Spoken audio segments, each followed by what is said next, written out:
بس اقول المناطق المستنازع عليها واستيلاء عليها لها علاقه بهذا الشخص، وهي موجهه ضد الكل. يعني هاي الاراضي تابعه للسيد المالكي استولوا عليها.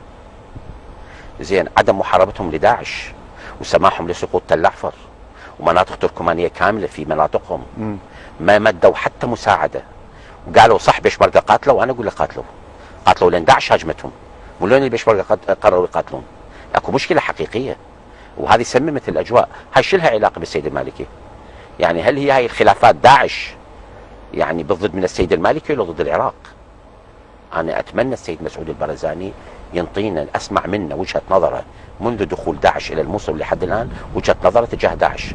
ما سمعت فقط تكلمه تهجم على بغداد وعلى حكومه بغداد وعلى السيد المالكي. ما سمعت منه اي كلام ضد داعش، لو يجيبها بالاسم اصلا، وهي داعش على ابوابهم. الان الحاجز بيننا وبين اقليم كردستان منه داعش.